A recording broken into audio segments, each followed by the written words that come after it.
Good day, students. Today we're going to look at the solution to multiple choice number 6. It's at the end of chapter 4, part of your sample quiz. And just to make note that there was a typo in this in your booklet, okay? The negative sign is missing. So I've fixed that. And the book has this 3x squared minus 2, which is a mistake. So there should be a negative sign, and that's missing from your booklet. Alright, if your teacher hasn't let you know yet. Okay, so I've retyped the equation here and fixed it. And it's asking us for what is the maximum, keyword there, value, another keyword, of this function. Now that's a quadratic function.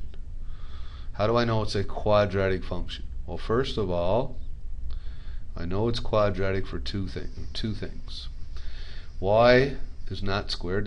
The exponent on the y is understood to be 1, and the exponent on the x term is power of 2.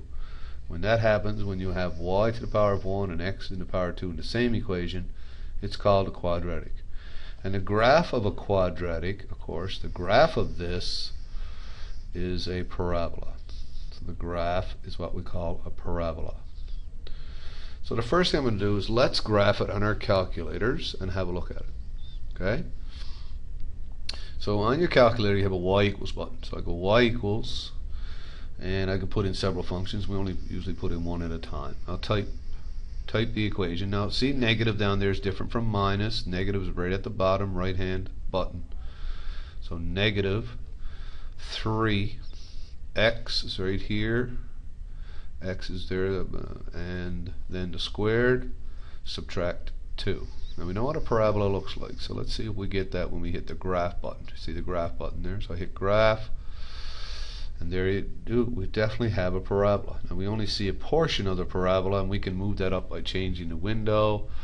If we wanted to change the maximum y minimum to be, say, -10, and we would see more of, move that axis up, you'd see more of the parabola. Now, so you can see it has what we call a vertex. Remember, the vertex is right there, and that's your maximum point, different than your maximum value. So there is a little distinction here. Alright, so let's write that here. This has a maximum, obviously, because we know it opens downwards. And this tells us, right, the direction of the opening. So this negative sign means in front of, it opens down. So when A is negative, right, now there's -3, it opens down. Now there's a difference between maximum point and maximum value. A point in coordinate geometry is considered to be an ordered pair. So the maximum point is the whole ordered pair, the vertex, right? It's an ordered pair. So if you're asked for a point, you give an ordered pair, and the ordered pair in this case, you could probably see it there, is 0, x, and -2. So the vertex is 0, -2. Now that's the maximum point. So I'm trying to illustrate the difference between the words point and value. Okay, the maximum value refers to the actual highest or lowest value on the graph, in this case the highest or maximum, and that refers to the y coordinate only of the vertex. Okay, so because if you look up here, what do you notice? There's no ordered pairs given. It's all just single points, right? So the value of something, the maximum value, when we talk about that word, we're referring just to the y coordinate of the vertex, and the y coordinate of the vertex, of course, is -2.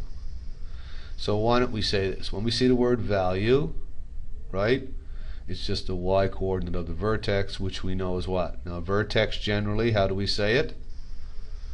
H, k from standard form, right? So the maximum or minimum value is y equals k.